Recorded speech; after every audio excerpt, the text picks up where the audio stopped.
Bonjour et bienvenue sur ma chaîne YouTube. Si vous êtes comme moi fortement inspiré par de nombreuses lectures, je vous invite à poursuivre la vidéo pour écouter le livre audio du docteur Deepak Chopra, Les 7 lois spirituelles du vrai bonheur. Vous débutez le chapitre 6. La 5e clé. Focalisez votre attention sur le présent. Si vous focalisez votre attention sur le présent, votre vie se renouvellera sans cesse. L'instant présent existe en dehors du temps. Il ne meurt jamais, il ne peut pas non plus être oublié. Par conséquent, on ne peut jamais vous enlever le bonheur que l'on trouve dans l'instant présent. Il vous fait échapper au piège du temps qui est à l'origine de la souffrance à cause de la pensée qui évalue et analyse. En étant complètement dans le présent, vous faites l'expérience de l'intemporel. Dans l'intemporel, vous découvrez le soi authentique. Extrait de Chant de moi-même de Walt Whitman. Il n'y aura jamais plus de perfection qu'il y en a maintenant. Bien que nous ayons tous entendu dire qu'il faut vivre dans le présent et non dans le passé, il y a une leçon spirituelle plus profonde à découvrir dans ces mots. Avant qu'une pensée surgisse dans votre esprit, vous êtes hors du temps.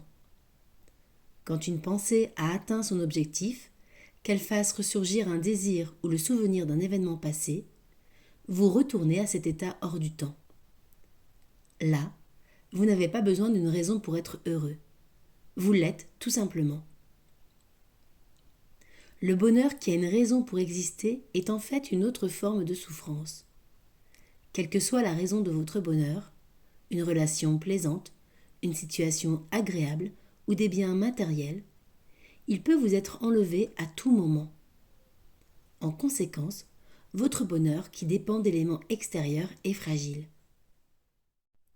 Le bonheur qui existe sans cause est le vrai bonheur. On l'appelle souvent la félicité. C'est un bonheur qu'on ne peut jamais vous enlever. Il est inutile de chercher la félicité. Il est également inutile d'être nostalgique une fois que vous en avez fait l'expérience.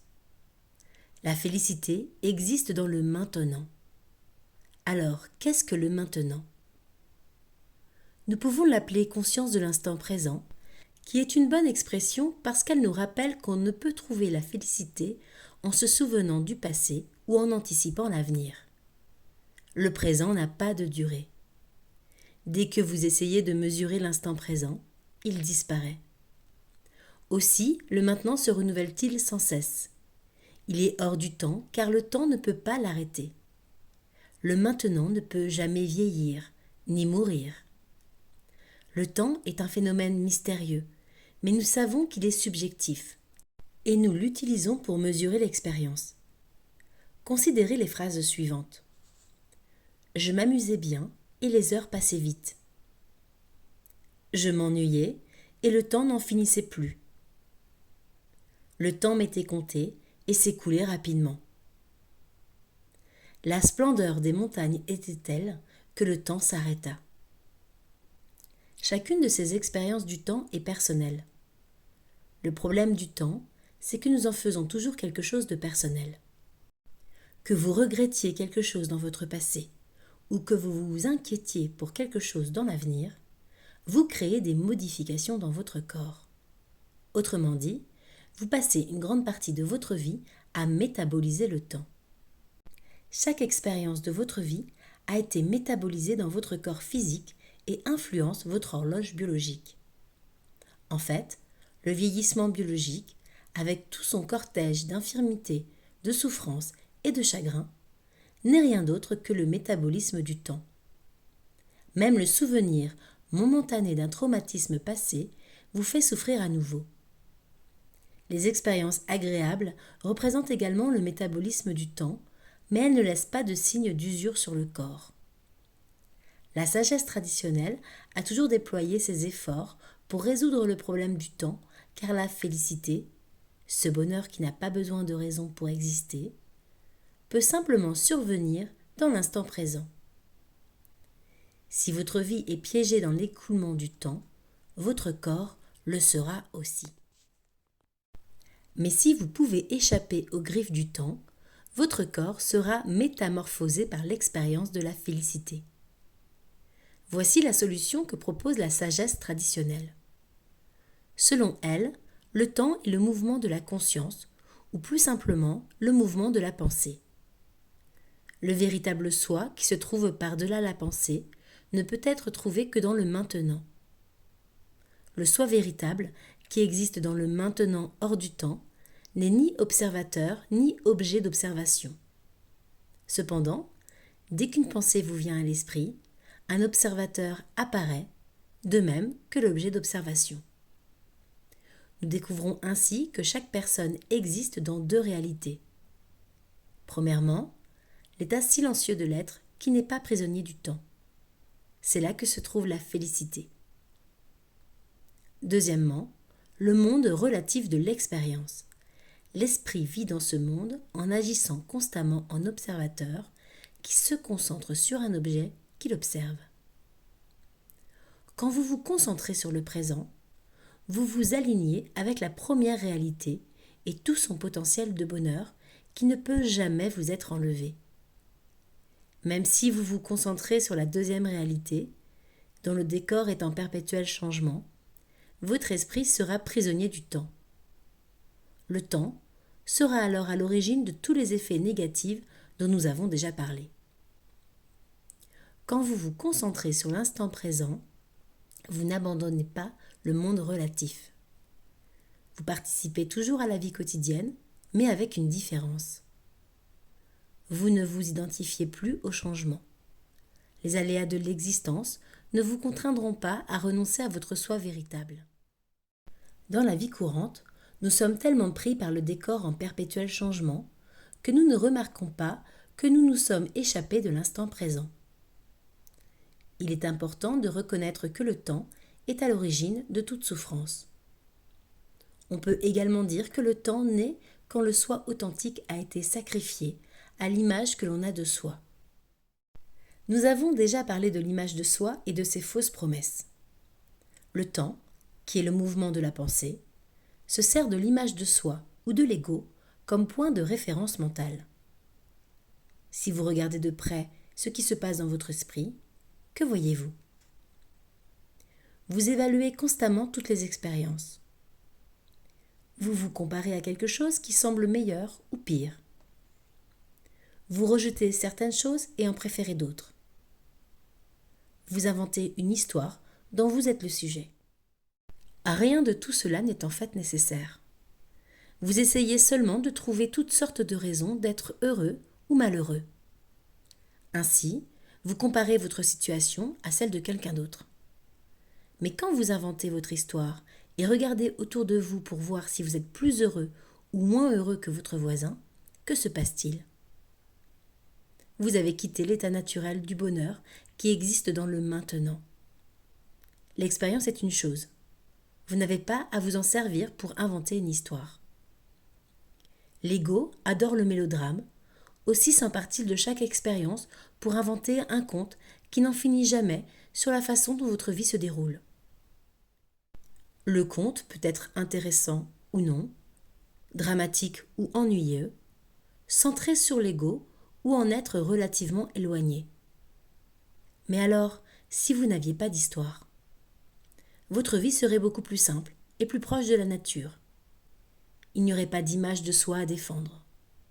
Vous n'auriez pas peur du lendemain, car en l'absence d'enjeux véritables, vous pourriez accepter de vivre n'importe quelle expérience et lâcher prise. Dans cet état se trouve à la fois la liberté et la félicité. J'aime à répéter qu'il suffit d'être ici. Quand les gens entendent cette formule, en particulier ceux qui réussissent et dont la vie est pleine de projets et de réalisations, ils ont l'air déconcertés. Pour eux, être ici leur semble être un état passif, dénué de sens. Pourtant, réfléchissez-y. Tandis qu'ils poursuivent une vie aux objectifs multiples et débordants d'activités, la plupart des gens ne se réalisent pas. Bien au contraire. Ils veulent échapper à tout prix à leur crainte profondément enracinée en eux d'avoir une vie vide s'ils ne la remplissent pas sans cesse. Un jour, j'ai vu un grand maître spirituel face à un homme bouleversé. Cet homme affrontait la perspective de perdre tout son argent et son emploi. Il était désespéré et voulait entendre ce que lui dirait un homme plein de sagesse. Quand il eut fait le récit de ses malheurs, le grand maître lui adressa une réponse toute simple. Les âmes ne se brisent pas, elles rebondissent. La peur a menti, comme c'est si souvent le cas. Si vous pouviez laisser votre esprit cesser de participer à la poursuite sans fin de nouveaux objectifs, le temps s'arrêterait. Vous feriez l'expérience de ce qu'est votre être. À ce moment-là, vous vous rendriez compte qu'être ici, c'est votre roc, votre assise. De la qualité de l'être dépend la qualité de la conscience. De la qualité de la conscience dépend la qualité de la vie. Nous devons tous notre existence au fait que l'existence n'est pas vide. L'ego vous incite à vous identifier au monde en mutation. Il vous encourage toujours à diriger votre attention sur tout, mais pas sur votre être. Pensez à toutes les choses dans lesquelles vous avez un intérêt. Foyer, famille, carrière, argent, biens, situation, religion, politique et affaires du monde. Ce sont toutes des créations de l'ego. Elles se trouvent dans l'édifice complexe du temps. Quand vous franchissez le mur de l'ego, vous franchissez aussi le mur du temps. Le maintenant éternel est le point de jonction entre le monde non manifeste, invisible de l'âme, et le monde manifeste, visible, que vous considérez comme réel. Peu de gens savent qu'ils vivent dans ces deux réalités. Ils savent encore moins que le monde non manifeste, invisible, est leur réalité primordiale. Comparé à lui, le monde visible est un spectacle d'ombres chinoises. Quand vous vous concentrez sur l'instant présent, vous regardez en fait à travers une fenêtre la réalité éternelle, infinie, d'où provient l'univers tout entier et à laquelle il retourne. Le monde extérieur se manifeste à chaque instant. Il ne renaît jamais identique à ce qu'il a été. Le changement constant est la règle. La transformation constante gouverne chaque processus, y compris le processus de la vie. Aussi, le soi authentique peut-il être défini comme un point fixe dans un océan de transformation. Si vous vous laissez absorber dans ce point fixe, vous serez inaltérable dans l'océan des changements. Il vous faut apprendre à séparer l'instant de la situation dans laquelle vous vous trouvez. Ils ne sont pas identiques. La situation entoure l'instant présent. Elle peut être désagréable et pénible, ou tout le contraire. Mais la situation, quelle qu'elle soit, se manifeste et s'estompe. Puis, elle cessera d'exister. L'éternel maintenant, qui est toujours présent, restera. Les gens disent qu'ils souffrent à tel point que cette souffrance est inéluctable. Mais toute cette souffrance provient de la pensée, en conséquence, elle peut être modifiée. J'ai vu des malades souffrir de violentes douleurs chroniques, et quand certains d'entre eux, à partir de l'instant présent, arrivaient à prendre leur distance par rapport à leur situation, presque miraculeusement, leur douleur disparaissait. Ils avaient surmonté une douleur survenue dans le temps. J'ai alors appris qu'on peut surmonter les pires difficultés. Pour y parvenir, vous devez cultiver une nouvelle façon d'être pleinement conscient. Vous devez concentrer votre attention sur ce qui est et voir la plénitude à chaque instant. En fait, la plupart des gens ne se concentrent pas sur ce qui est. Ils obscurcissent ce qui est en se focalisant sur ce qui a été ou sur ce qui pourrait être. Le passé et l'avenir captent leur attention. Quand vous porterez toute votre attention sur ce qui est, vous serez plongé dans la plénitude du maintenant. Donc, comment développer cette nouvelle forme d'attention ? En premier lieu, grâce à la pleine conscience. Être pleinement conscient signifie prêter attention, mais selon un mode particulier auquel votre esprit n'est pas habitué. À tout instant, votre esprit prête attention à des choses qui n'ont rien à voir avec l'instant présent. Il y a toutes sortes de possibilités. Votre esprit peut être inquiet ou stressé. Il peut rêvasser ou fantasmer. Il peut se tracasser. Il peut revivre d'anciens souvenirs. Il peut faire des projets d'avenir. Il peut concevoir différentes façons de maîtriser la situation. Il peut défendre des croyances qui lui sont chères. Il vous raconte presque certainement une histoire bien connue. Cette liste est utile car elle vous explique que de façon simple, ce qui est à l'opposé de la pleine conscience. Au lieu de faire des efforts pour être pleinement conscient, il est plus facile de cesser de faire le contraire. Quand vous vous rendez compte que votre esprit s'engage dans une activité qui vous éloigne de l'instant présent, mettez-y fin tout simplement. Ne procédez à aucune évaluation, à aucune analyse. Ne vous reprochez pas de faire quelque chose de mal. En observant simplement ce qui se passe et en attendant que cela se termine, vous avez pénétré dans le domaine de la pleine conscience. Nombreux sont ceux qui n'ont jamais eu l'esprit au repos. En lisant la liste ci-dessous, ils diraient « Mais c'est la raison d'être de mon esprit. Tout cela, c'est moi. » Non, vous n'existez pas pour entretenir l'activité de l'esprit. L'esprit existe pour vous venir en aide. Une des meilleures façons dont il puisse le faire, c'est en vous permettant de connaître la réalité. Non pas la réalité du monde matériel, en constante mutation, mais la réalité immuable que le temps n'altère pas. D'autres personnes sont capables d'avoir l'esprit en repos pendant quelques instants et d'en faire l'expérience. Peut-être en se concentrant ou en méditant sur leur respiration ou sur un mantra. Mais presque immédiatement, l'ancienne activité, difficilement contrôlable de l'esprit, se manifeste à nouveau. Alors que faire ? Adopter le mode de la simple attention. On peut porter son attention dans de nombreux domaines en dehors de l'activité bourdonnante de l'esprit. Vous pouvez avoir conscience de vos émotions, de votre respiration ou des sensations de votre corps. Vous pouvez pleinement être conscient des bruits dans votre environnement, la façon dont vous bougez votre corps quand vous êtes assis, que vous marchez, que vous mangez ou que vous exercez toute autre activité. Cela peut être l'objet de votre pleine conscience. Il est important de ne pas faire d'efforts ou de tenter d'en faire.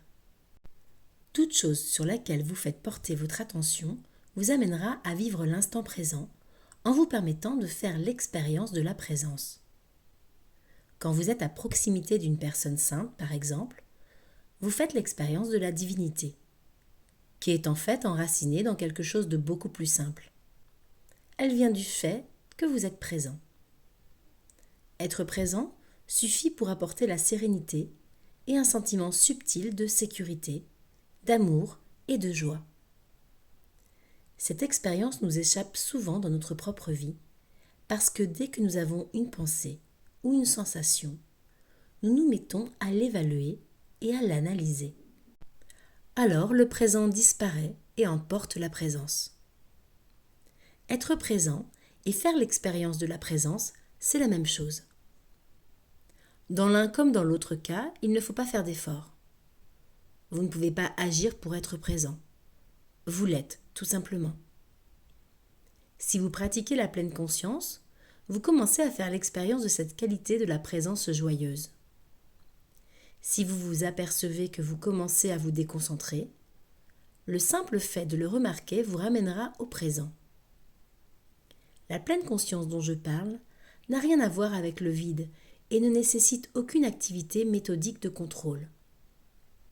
Elle ne requiert ni concentration ni effort.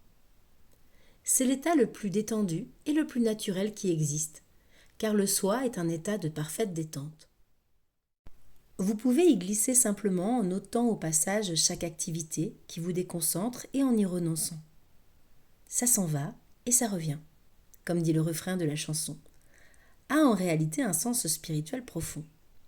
Ce qui s'en va et ce qui revient n'est pas le soi authentique. Le vrai soi est la félicité qui existe par-delà des temps. Pour activer la 5e clé dans la vie quotidienne, je prends les résolutions suivantes. Premièrement, J'accueillerai ce qui est, et à ce qui est, je n'ajouterai ni ce qui a été, ni ce qui pourrait être. Ce qui est m'amène dans l'instant présent. Cela éloigne toute inquiétude et toute appréhension de l'avenir.